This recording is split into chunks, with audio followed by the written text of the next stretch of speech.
사장님, 남은 김밥 꼬다리만이라도 조금만 주실 수 있나요? 1,000원밖에 없어서. 김밥집 사장 명자는 소리쳤어요. 요즘 김밥이 얼만데 1,000원짜리 한 장을 들고 와? 썩 나가. 아이들이 고개를 숙이고 돌아서던 그때 명자는 아이들의 행색을 보고 다시 불러 세웠습니다. 어딜 가? 이쪽으로 앉아. 주방 안으로 사라지더니 잠시 후 김밥 세 줄을 가지고 나왔어요. 이거 옆구리 터져서 못 파는 거니까 다 먹어치워. 그날은 아빠가 돌아가시고 새엄마에게 쫓겨난 날이었습니다. 두 아이 손에 남은 건 아빠가 마지막으로 쥐어준 1,000원짜리 한 장뿐이었어요. 그 1,000원이 남매를 김밥집으로 데려온 것이었습니다. 그날 이후 세 사람의 인생은 전혀 예상치 못하게 흘러갔습니다. 오늘도 봄날 인생을 찾아주셔서 감사합니다. 사연 시작 전 좋아요 한번 눌러주시고 즐겁게 시청해주세요. 아빠가 세상을 떠난 건 봄이 끝나갈 무렵이었습니다. 교통사고였어요. 아침에 출근하던 길, 갑자기 들이닥친 트럭 한 대가 아빠의 오토바이를 덮쳤고 그걸로 끝이었습니다. 병원 영안실에서 싸늘하게 누워있는 아빠를 보며 12살 민호는 8살 서윤의 손을 꼭 붙잡았어요. 그 손이 얼마나 작고 차갑던지 민호는 그 감촉을 평생 잊지 못했답니다. 그로부터 석 달이 흘렀습니다. 아빠의 빈자리는 집안 곳곳에 남아 있었어요. 신발장 맨 아래칸에 놓인 낡은 작업화, 냉장고 문에 붙은 메모지, 서윤이 그려준 가족 그림 속 환하게 웃는 아빠의 얼굴. 그런 것들이 하나씩 사라져가는 데는 그리 오랜 시간이 걸리지 않았어요. 새엄마 최미영의 손길이 닿는 곳마다 아빠의 흔적은 지워졌습니다. 미영은 아빠가 살아있을 때도 민호와 서윤에게 살갑지 않았어요. 자신이 데려온 아들 준기와는 밥상도 따로 차릴 만큼 눈에 보이는 선을 그어두고 살았죠. 아빠는 그 선을 지우려고 애를 썼지만 이제 그 사람이 없었습니다. 여름의 끝자락, 저녁놀이 붉게 물들던 날이었어요. 학교에서 돌아온 민호는 현관 앞에 멈춰 섰습니다. 손을 들어 비밀번호를 눌렀는데 기계음만 울릴 뿐 문이 열리지 않았어요. 다시 눌렀습니다. 가슴이 서늘해지는 걸 느끼며 민호는 번호를 바꿔 눌러봤지만 어떤 조합으로도 그 문은 열리지 않았습니다. 복도에는 낡은 가방 2개가 덩그러니 놓여 있었어요. 민호의 가방, 그리고 서윤의 가방. 안에는 옷 몇 벌과 교과서가 뒤섞여 있었습니다. 문이 벌컥 열린 건 그로부터 얼마 지나지 않아서였습니다. 최미영이 팔짱을 낀 채 문틈에 기대서 민호를 내려다봤어요. 표정 하나 흔들리지 않은 얼굴이었습니다. 이제 니들 아빠도 없는데 내가 왜 니들까지 챙겨야 하니? 내 아들 준기 앞길 막지 말고 당장. 문은 다시 닫혔고 복도에는 민호와 낡은 가방 2개만 남았습니다. 서윤이 달려온 건 조금 뒤였어요. 숨을 헐떡이며 계단을 올라오던 서윤은 복도에 놓인 가방을 보자마자 눈치를 챘습니다. 아무 말도 없이 오빠 곁에 와서 섰어요. 민호는 아무 말도 할 수가 없었습니다. 12살 소년이 할 수 있는 일이란 아무것도 없었습니다. 민호는 멍하니 주머니 속으로 손을 집어넣었습니다. 손가락에 뭔가 잡혔어요. 꺼내 펼쳐보니 1,000원짜리 지폐 한 장이었어요. 아빠가 돌아가시기 며칠 전 민호의 주머니에 슬며시 찔러 넣어주던 돈이었습니다. 과자 사 먹어라는 말 한마디와 함께요.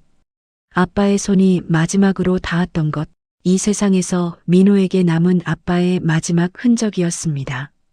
서윤이 그때서야 울기 시작했어요. 소리를 내지 않으려고 입을 막았지만 어깨가 들썩이는 걸 숨길 수는 없었습니다.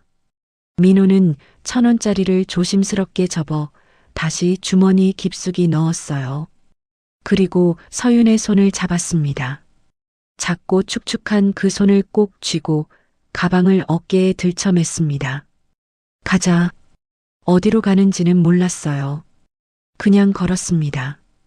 불빛이 하나둘씩 꺼져가는 시장 골목으로 두 아이는 그렇게 걸어 들어갔습니다. 아스팔트 위로 긴 그림자가 드리우며 저 멀리 포장마차 불빛이 흔들리고 있었어요. 시장은 저녁이 되면 다른 얼굴을 하는 곳이었습니다. 낮 동안 왁자지껄하던 목소리들은 하나씩 잦아들고 좌판을 걷어가는 상인들의 손길이 분주해지는 시간. 생선 비린내와 기름 냄새가 뒤섞인 골목 공기가 식어가면서 시장은 서서히 어둠을 맞이하고 있었어요. 민호는 서윤의 손을 잡고 그 골목을 걸었습니다. 배가 고팠어요. 언제부터 고팠는지도 모를 만큼 속이 텅 비어 있었습니다. 서윤은 아무 말도 하지 않았지만 걸음걸이가 점점 느려지고 있었어요. 다리가 풀리는 거라는 걸 민호는 알았습니다. 그때였어요. 골목 끝자락 형광등 불빛이 새어나오는 작은 가게 하나가 눈에 들어왔습니다. 명자 김밥. 문틈 사이로 단무지 써는 소리가 규칙적으로 들려왔습니다. 민호는 주머니 속 1,000원짜리를 꼭 쥐었어요. 유리문을 밀고 들어서자 40대 중반의 여자가 도마 앞에 서 있었습니다. 팔뚝이 굵고 어깨가 떡 벌어진 억척스러운 인상의 사람이었어요. 박명자였습니다.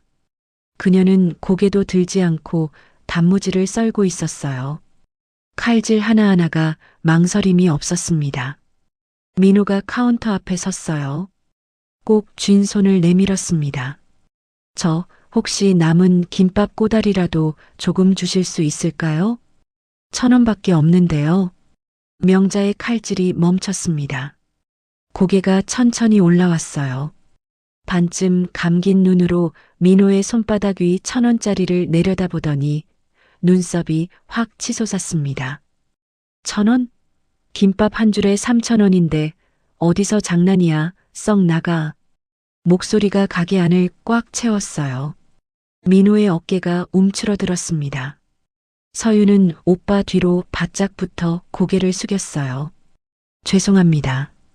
민호는 조용히 말하고 서윤의 손을 잡아 몸을 돌렸습니다. 1,000원짜리를 다시 주머니에 집어넣으며 유리문 쪽으로 걸어갔어요. 명자는 다시 칼을 들었습니다. 그런데 손이 움직이질 않았어요. 시선이 아이들의 발 쪽으로 갔습니다. 민호의 운동화 밑창이 살짝 벌어져 있었어요. 서윤의 운동화는 발등 부분이 닳아서 하얗게 떠 있었습니다. 무거운 가방 2개, 그리고 유리문을 밀려는 서윤의 옆 얼굴, 입술이 파르르 떨리고 있었어요. 어딜까? 명자의 목소리가 다시 울렸습니다. 이쪽으로 앉아. 짧고 거친 말이었지만 그 안에 뭔가가 담겨 있었습니다. 민호는 서윤을 데리고 구석자리에 조심스레 앉았어요. 명자는 아무 말 없이 주방 안으로 사라졌습니다. 잠시 뒤 쟁반 하나가 탁자 위에 놓였습니다. 김밥 3줄이었어요. 옆구리가 벌어져 속 재료들이 삐져나온 팔기엔 모양이 영 아닌 것들이었습니다. 그 옆으로 어묵탕 한 냄비가 같이 놓였어요. 뭉근하게 끓어 김이 피어오르는 국물이 짙은 어묵탕이었습니다. 명자가 팔짱을 끼고 서서 퉁명스럽게 말했습니다. 이거 다 옆구리 터져서 못 파는 거니까 니들이 다 먹어치워. 음식 버리는 거 딱 질색이야. 그리고는 돌아서서 다시 단무지를 썰기 시작했어요. 민호는 서윤을 바라봤습니다.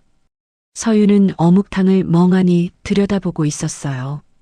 뜨거운 김이 서윤의 얼굴 위로 피어올랐습니다. 젓가락을 들었어요.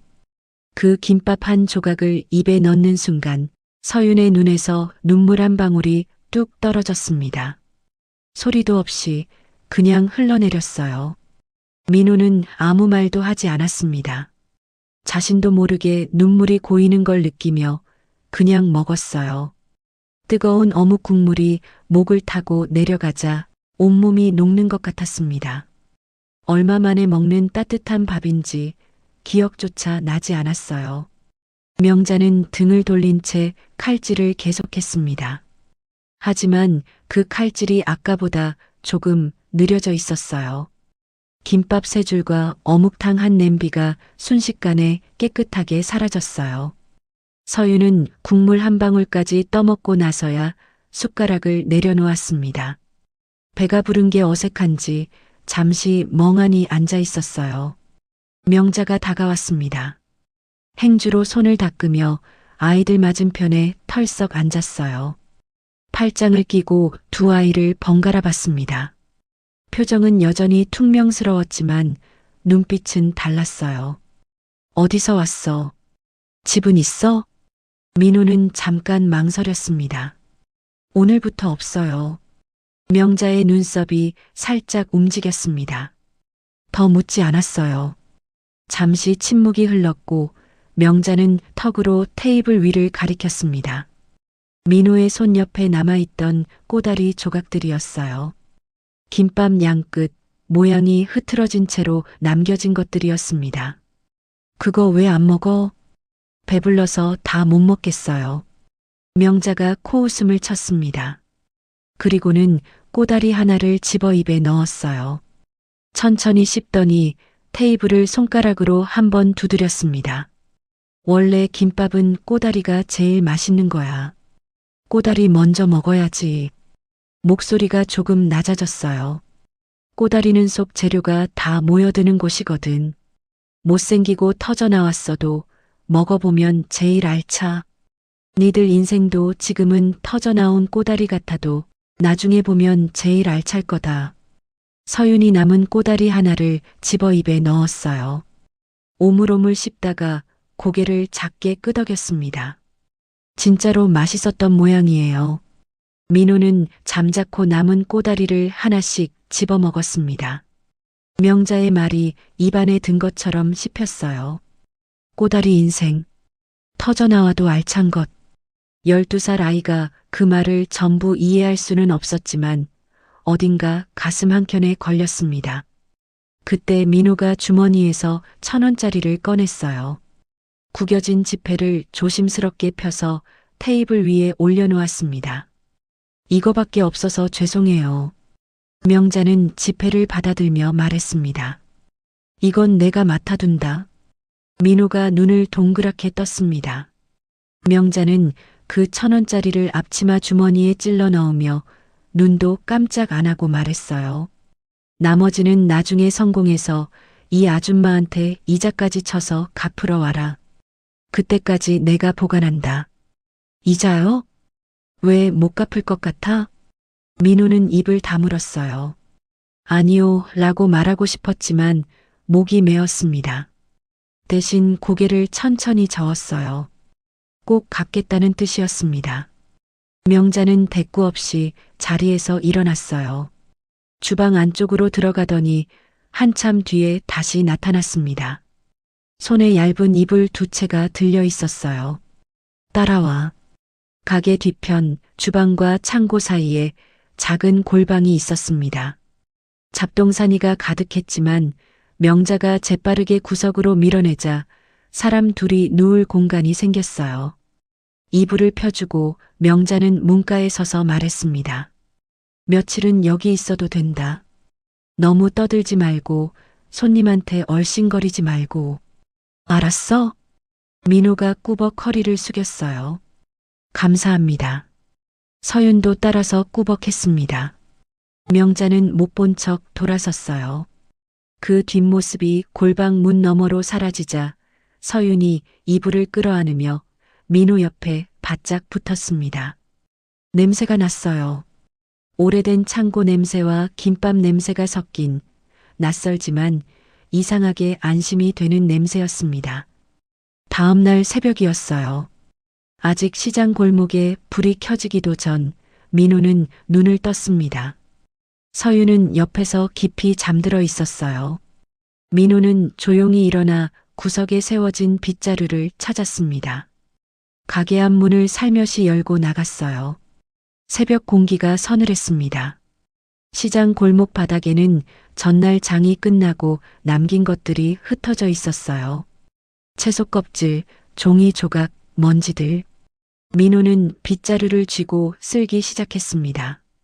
명자가 가게 문을 열고 나온 건 그로부터 한참 뒤였어요. 깔끔하게 쓸린 바닥과 빗자루를 손에 든 민호를 발견하고는 잠시 멈춰 섰습니다. 아무 말도 하지 않았어요. 그냥 안으로 들어가 솥에 불을 올렸습니다. 그날 아침 아이들 앞에 놓인 밥상은 단촐했지만 세상에서 가장 맛있는 식사였어요. 며칠이 지났습니다. 골방 생활이 하루씩 쌓이면서 아이들은 서서히 명자네 가게의 리듬에 스며들었어요. 민호는 새벽마다 가게 앞을 쓸었고 서윤은 손님이 빠진 시간에 테이블을 닦았습니다. 명자는 그게 못마땅한 듯 거기 손대지 말랬잖아라고 툭 내뱉으면서도 정작 아이들을 내보내지는 않았어요. 어묵탕은 매일 끓었고 두 아이의 밥상은 늘 차려졌습니다. 그날도 오전 장사가 마무리될 무렵이었어요. 명자가 앞치마를 훔치며 민호를 불렀습니다. 심부름이었어요. 시장 입구 쪽 건어물 가게에 다시마를 받아오라는 것이었죠. 민호는 고개를 끄덕이고 골목을 걸어 나갔습니다. 시장 안은 점심을 앞두고 다시 북적이기 시작하는 시간이었어요. 건어물 가게에서 묵직한 봉지를 받아들고 돌아오는 길이었습니다. 시장 입구 쪽 분식 좌판 앞이었어요. 사람들 사이로 익숙한 뒷모습이 보였습니다. 민호의 발걸음이 저절로 멈췄어요. 계모 최미영이었습니다. 그녀는 한 손에 장바구니를 들고 다른 한 손으로는 옆에 선중기의 어깨를 감싸고 있었어요. 중기는 이제 6살이 된 아이였습니다. 미영은 좌판 아주머니에게 웃으며 뭔가를 가리켰어요. 아주머니가 떡볶이 한 접시를 내밀자 미영은 중기의 입 앞에 포크를 갖다 댔습니다. 중기가 입을 쩍 벌렸고 미영이 웃었어요. 세상에서 가장 다정한 엄마의 얼굴이었습니다. 민호는 그 자리에 굳어버렸어요. 손에 든 다시마 봉지가 점점 무거워지는 것도 느끼지 못했습니다. 저 여자가 불과 며칠 전 번호키를 바꿔버리고 가방을 복도에 내던졌던 그 여자가 지금 저렇게 웃고 있었어요. 아무렇지도 않은 얼굴로 마치 아무 일도 없었던 것처럼. 그때 뒤에서 작은 손이 민호의 팔을 잡아당겼습니다. 서윤이었어요. 명자가 다시마가 늦는다며 서윤을 보냈던 모양이었습니다. 서윤도 이미 보고 있었어요. 미영을, 중기를, 그 웃음을. 서윤의 손이 민호의 팔뚝을 꽉 쥐었습니다. 민호는 반사적으로 서윤을 끌어안았어요. 옆에 있던 생선 가게 박스 뒤로 몸을 숨겼습니다. 비린내가 코를 찔렀어요. 쭈그려 앉아 서윤을 가슴에 품고 숨을 죽였습니다. 박스 틈새로 미영의 모습이 보였어요. 중기에게 간식 봉지를 들려주며 머리를 쓰다듬는 손길이 보였습니다. 서윤은 소리를 내지 않았어요. 그냥 눈물이 흘렀습니다. 뺨을 타고 내려온 눈물이 민호의 팔 위로 떨어졌어요. 민호는 더 꽉 안았습니다. 아무 말도 할 수 없었어요. 저 웃음이 우리한테는 한 번도 없었다는 것을 두 아이는 말없이 알고 있었습니다. 미영이 중기의 손을 잡고 골목 안쪽으로 사라질 때까지 두 아이는 생선 박스 뒤에서 움직이지 않았어요. 얼마나 있었을까요? 민호가 먼저 일어섰습니다. 다시마 봉지를 들고 서윤의 손을 잡았어요. 두 아이는 아무 말 없이 걸었습니다. 시장 골목의 소음이 멀어지고 명자네 가게의 형광등 불빛이 가까워졌어요. 가게 문을 열고 들어서자 명자가 등을 돌리고 주방 일을 하다가 고개를 돌렸습니다. 한눈에 알아봤어요. 아이들의 눈이 벌겋게 부어 있었고 서윤의 뺨이 아직 젖어 있었습니다. 명자는 아무것도 묻지 않았어요. 다시마 봉지를 받아 카운터에 올려놓고는 두 팔을 넓게 벌렸습니다. 그리고 두 아이를 한꺼번에 끌어안았어요. 억척스러운 팔이었지만 그 안은 단단하고 넓었습니다. 명자의 앞치마에서는 참기름 냄새와 된장 냄새가 났어요. 서윤이 그 품속에서 처음으로 소리를 냈습니다. 작게, 아주 작게 엉엉 소리가 새어나왔어요. 명자가 낮은 목소리로 말했습니다. 괜찮다. 이제 이 아줌마가 니들 엄마 아마. 거창한 말이 아니었어요. 약속이나 선언 같은 것도 아니었습니다. 그냥 툭 내뱉은 말이었어요. 그런데 그 말이 명자의 심장 가까이에서 울려나온 그 한마디가 오래된 상처 위로 조용히 내려앉았습니다. 민호는 눈을 감았어요. 주머니 깊은 곳, 명자가 맡아둔 1,000원짜리가 있는 자리를 손으로 더듬었습니다. 아빠가 쥐어줬던 그 돈이 이제는 이 자리를 만들어준 것 같은 느낌이 들었어요. 형광등이 윙윙 울렸습니다. 주방에서는 육수 끓는 소리가 났어요. 시장 골목의 저녁이 다시 시작되고 있었습니다. 그 뒤로 며칠이 더 흘렀습니다. 명자는 말이 없어졌어요. 여전히 새벽부터 김밥을 말았고 여전히 아이들 밥그릇을 넉넉하게 채워줬지만 뭔가를 혼자 사귀고 있다는 게 느껴졌습니다. 손님이 빠진 오후 카운터 앞에 앉아 먼 곳을 바라보는 시간이 길어졌어요. 민호는 그 눈빛이 무엇을 계산하고 있는지 어렴풋이 알 것 같아서 일부러 모른 척했습니다. 결국 명자가 먼저 꺼냈어요. 장사를 마치고 셋이 함께 저녁을 먹던 자리였습니다. 서윤은 단무지를 집어먹으며 딴청을 피우고 있었고 민호는 숟가락을 들다 말고 명자의 눈을 봤어요. 명자는 잠시 머뭇거리다가 천천히 말을 꺼냈습니다.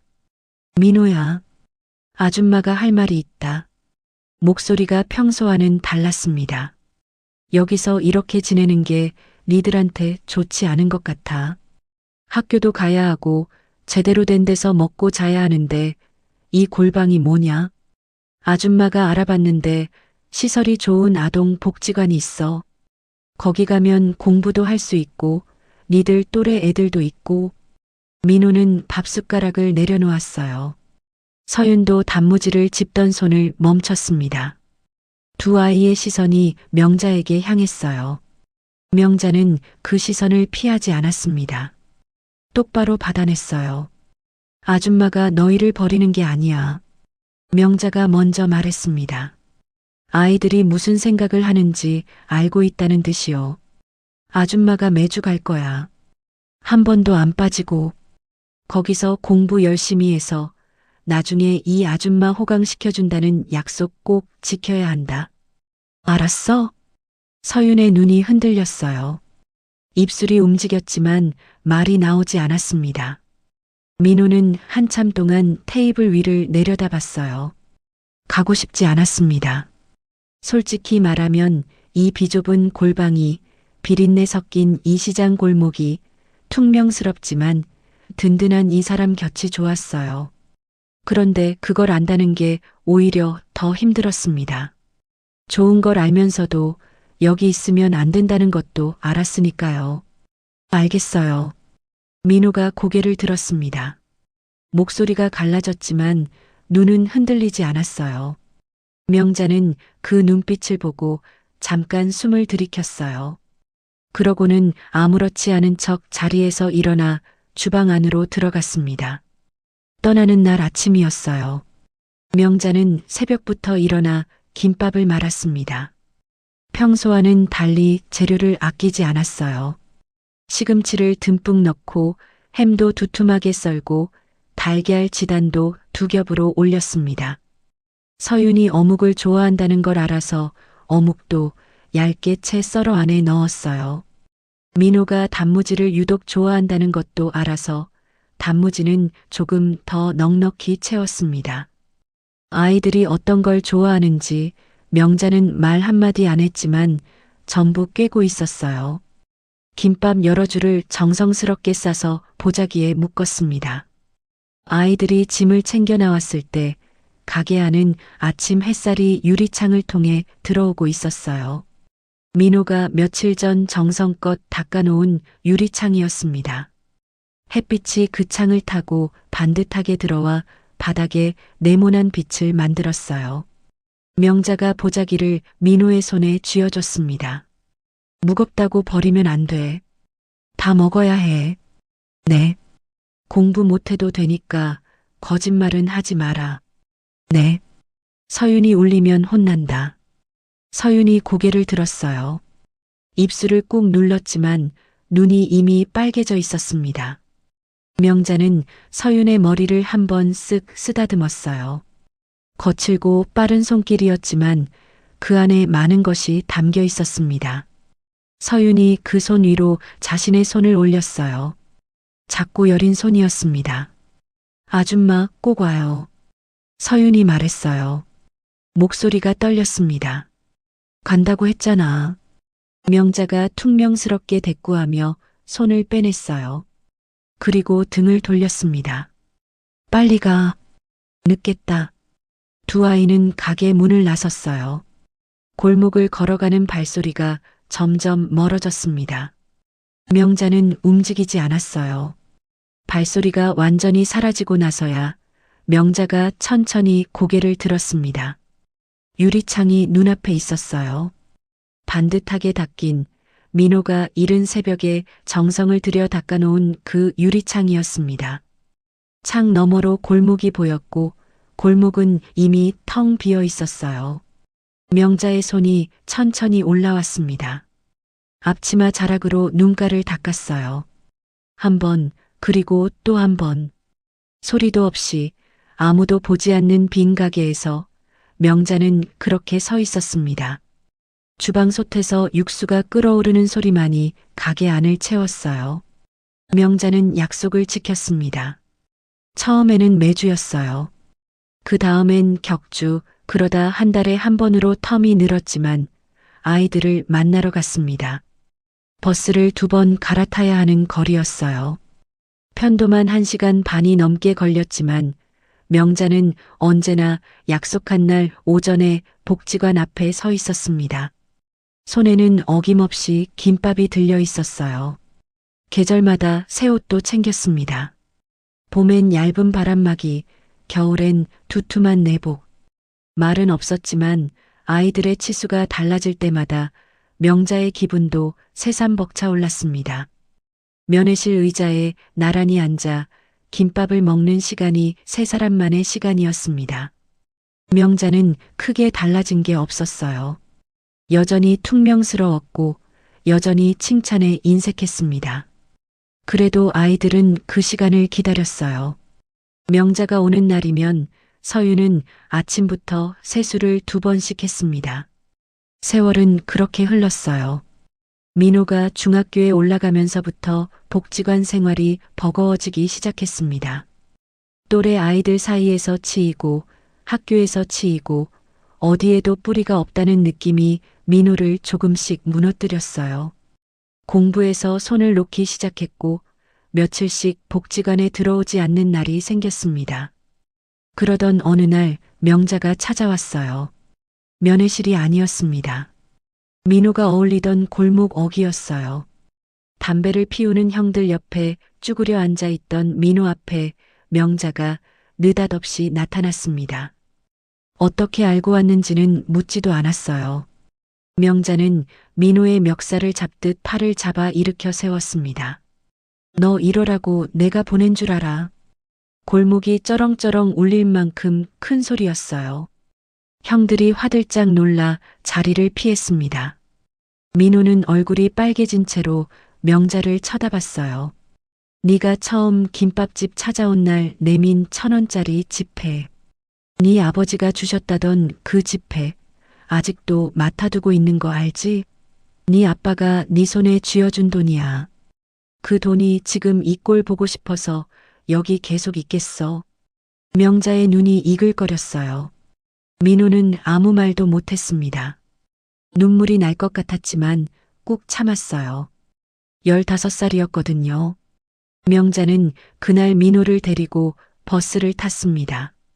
가게로 돌아와 저녁을 먹이고 설거지가 끝날 때까지 아무 말도 하지 않다가 민호를 다시 복지관에 데려다주며 딱 한마디만 했어요. 다음에 또 이러면 아줌마 안 온다. 그 말이 무서웠습니다. 어떤 협박보다도 더요. 민호는 그날 이후 다시 책상 앞에 앉았어요. 서유는 달랐습니다. 흔들릴 때마다 명자를 붙잡았어요. 전화를 걸었고 편지를 썼고 면회 날이 아닌데도 명자를 보고 싶다고 졸랐습니다. 명자는 매번 바쁘다고 했지만 결국 오는 사람이 명자였어요. 서윤이 고등학교 3학년이 되던 해였습니다. 성적이 충분히 됐어요. 의대를 지원할 수 있는 점수였습니다. 복지관 선생님도 담임도 모두 의대를 권했어요. 그런데 서윤은 원서 접수 마감 전날 명자에게 전화를 걸었습니다. 아줌마, 나 검사되고 싶어. 명자는 잠시 말이 없었어요. 왜? 나쁜 사람한테 벌 주고 싶어서. 전화기 너머로 명자가 숨을 내쉬는 소리가 들렸습니다. 길고 천천한 숨이었어요. 그래. 네가 하고 싶은 대로 해. 그게 전부였습니다. 반대도 설득도 없었어요. 그 짧은 대답 하나가 서윤의 방향을 완전히 굳혔습니다. 그렇게 10년이 흘렀어요. 민호는 IT와 식품 유통을 연결한 사업으로 업계에 이름을 올렸고 서윤은 법복을 입었습니다. 두 사람 모두 여전히 명자에게 연락을 했어요. 이제 모시겠다고, 가게 그만하셔도 된다고. 그런데 명자는 들은 척도 안 했습니다. 아직 몸도 멀쩡한데 내가 왜 그만해. 명자네 김밥집은 여전히 시장 끝자락 그 자리에 있었어요. 그 사이 명자의 허리가 굽었습니다. 무릎이 시려서 날씨가 흐린 날이면 절뚝이기도 했어요. 새벽 김밥 마는 속도가 예전보다 느려졌고 긴 시간 서 있으면 얼굴에 땀이 맺혔습니다. 단골 손님들이 걱정 어린 눈으로 사장님, 좀 쉬시지라고 하면 명자는 늘 같은 말을 했어요. 괜찮아요. 아직 쌩쌩해요.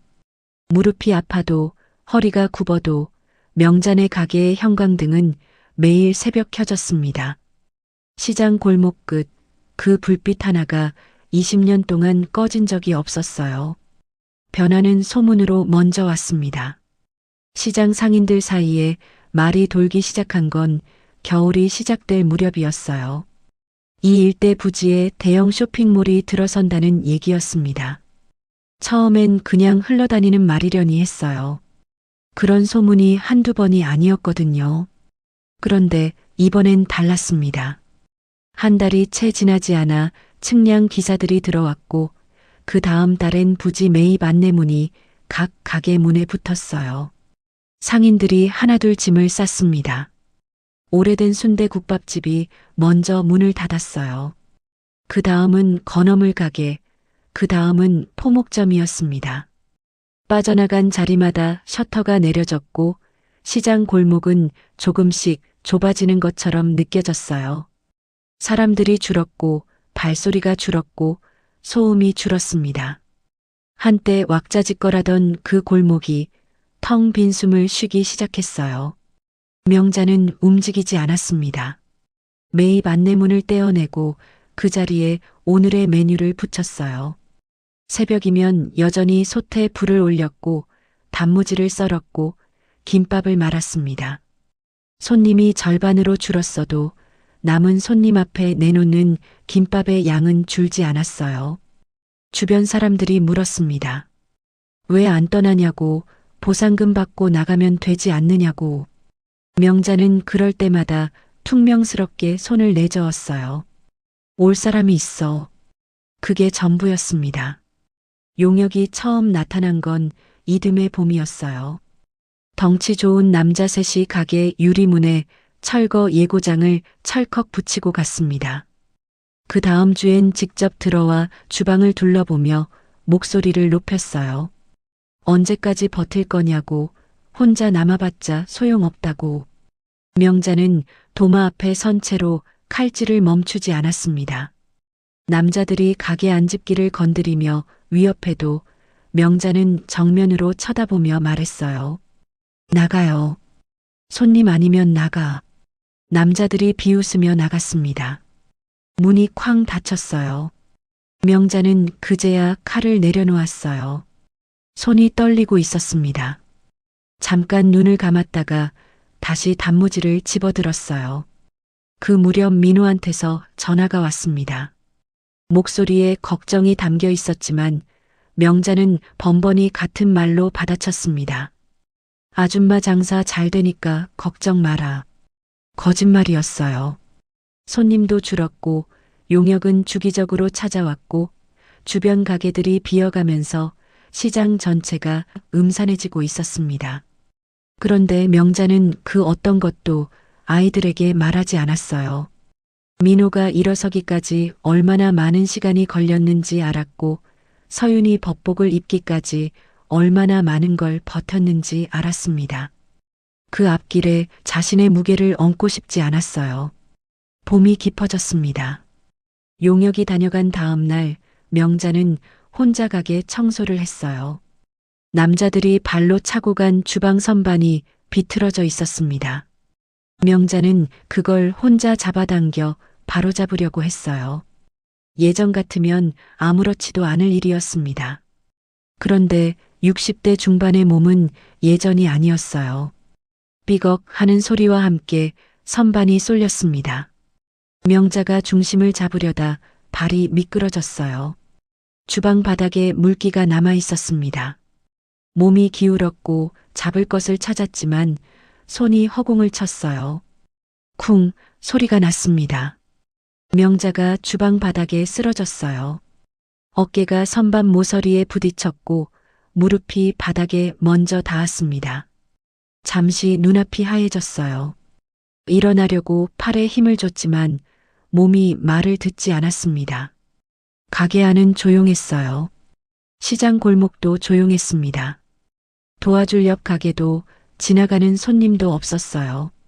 텅 빈 골목의 침묵이 주방 바닥에 쓰러진 명자를 덮었습니다.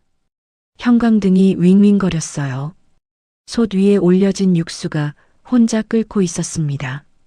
명자는 바닥에 손을 짚고 천천히 숨을 골랐어요. 일어나야 한다고 생각했습니다. 아직 김밥을 다 못 말았으니까요.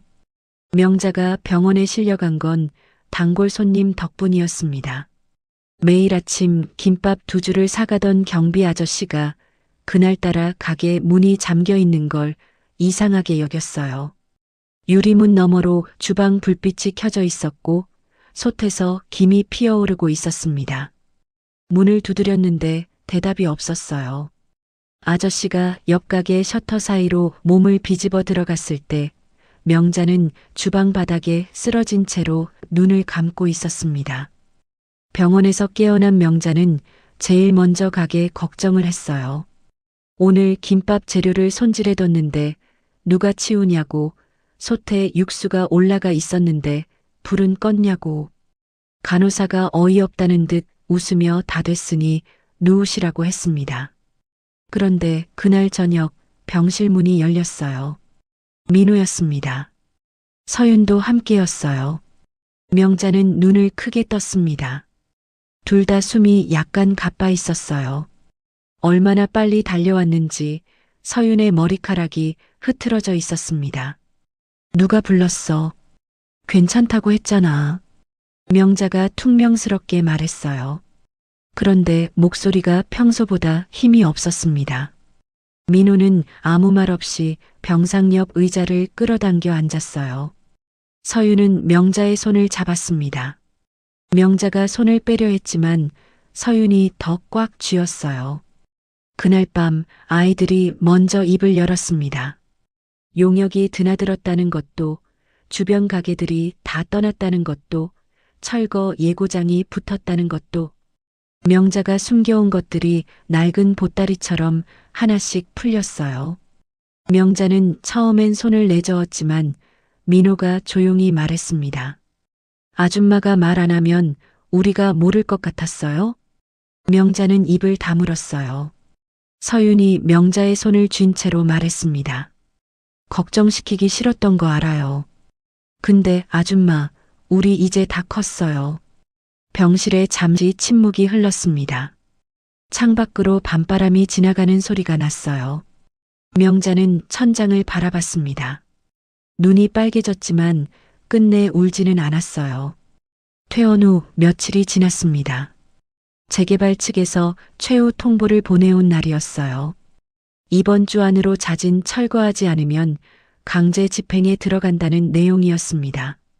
철거 장비 2대가 시장 입구 쪽에 이미 들어와 있었어요. 포클레인 1대가 텅 빈 가게들 사이에서 엔진을 켜고 대기하고 있었습니다. 주변을 둘러싼 인부들이 안전모를 쓰고 신호를 기다리고 있었어요. 명자는 가게 안에 있었습니다. 무릎이 아팠지만 앞치마를 두르고 카운터 앞에 서 있었어요.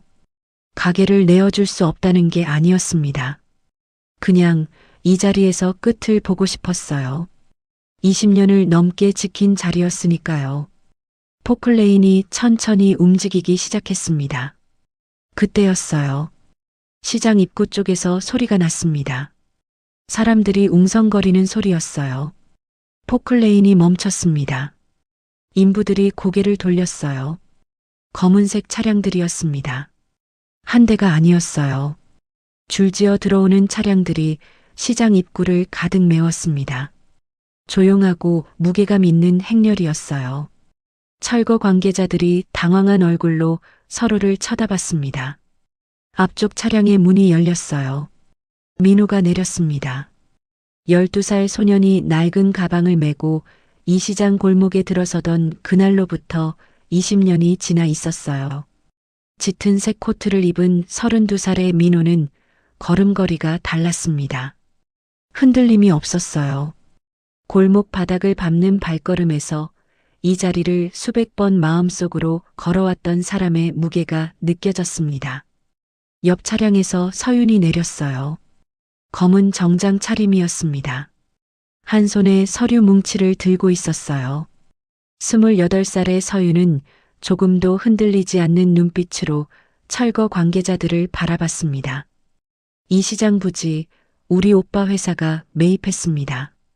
그리고 이번 재개발 관련 비리 조사는 제가 맡았어요. 목소리가 골목에 울렸어요. 누구도 반박하지 못했습니다. 명자는 가게 유리문 너머로 그 광경을 보고 있었어요. 포클레인이 멈춘 것도 사람들이 물러서는 것도 보였습니다. 그리고 그 한가운데를 걸어오는 민호의 얼굴이 보였어요. 가게 문이 열렸습니다. 민호가 들어섰어요. 그리고 주머니에서 무언가를 꺼냈습니다. 코팅이 된 1,000원짜리 지폐였어요. 반듯하게 코팅된 그 지폐는 민호가 쫓겨나던 날 구겨진 채로 민호의 주머니에 있던 그 돈이었습니다. 아빠의 손이 마지막으로 닿았던 그 1,000원짜리. 명자가 20년 전 앞치마 주머니에 찔러 넣으며 맡아두겠다던 그 돈이었어요.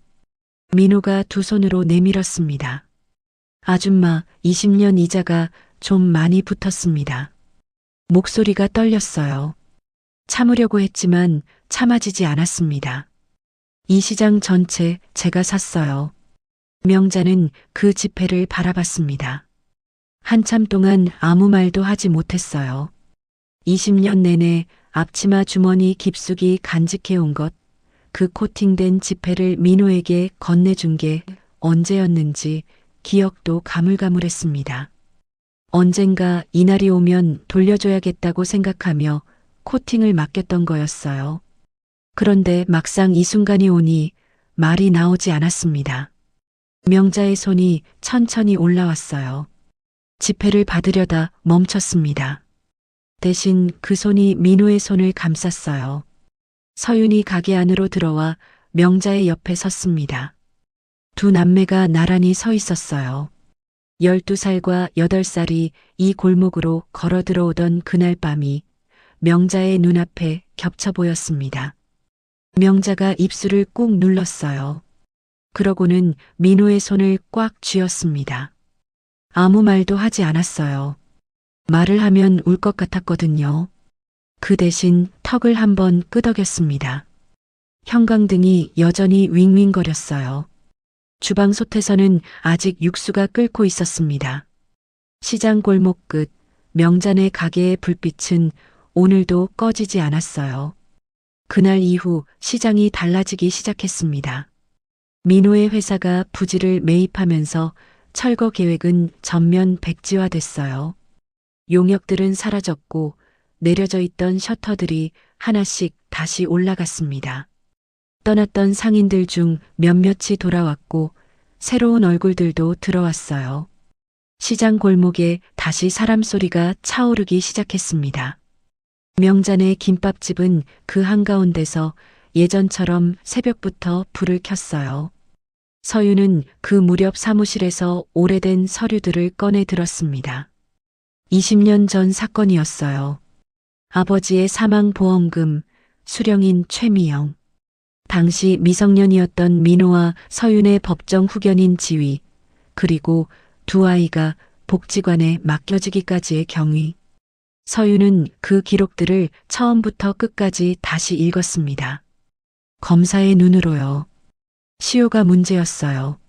하지만 서윤은 포기하지 않았습니다. 보험금 횡령과 미성년자 유기, 두 가지 혐의를 입증할 수 있는 자료들을 하나씩 찾아냈어요. 당시 복지관 입소 기록, 보험사 지급 내역, 아버지 지인들의 증언. 퍼즐 조각들이 맞춰지는 데는 시간이 걸렸지만 결국 맞춰졌습니다. 서윤이 정식으로 고소장을 접수한 날 민호에게 문자 하나를 보냈어요. 오빠 됐어.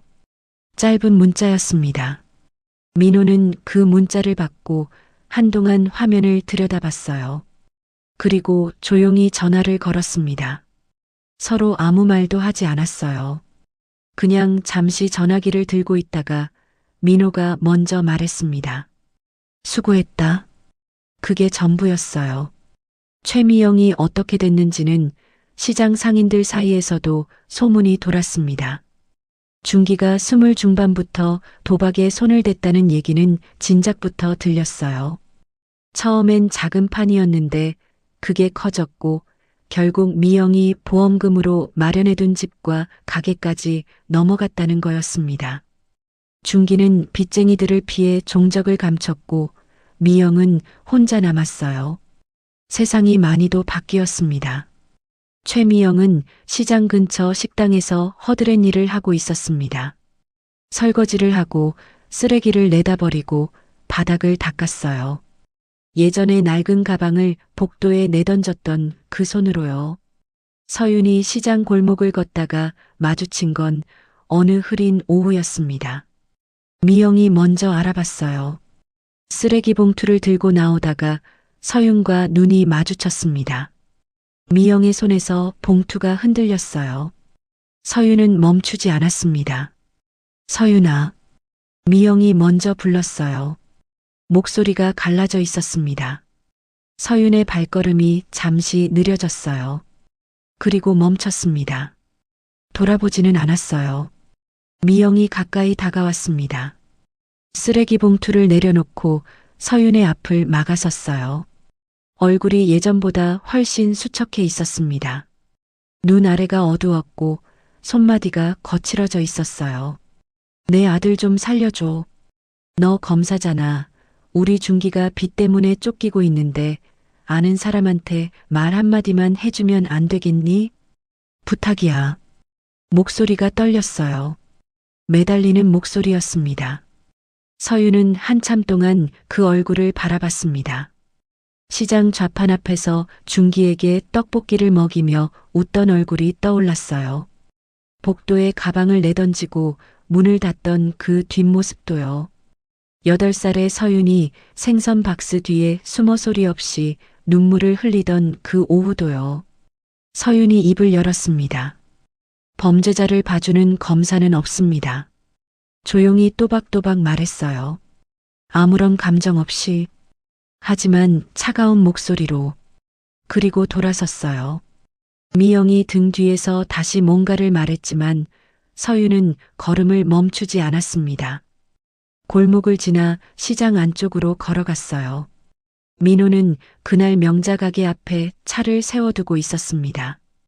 골목에서 걸어오는 서윤을 보자 무슨 일이 있었는지 짐작한 듯 아무것도 묻지 않았어요.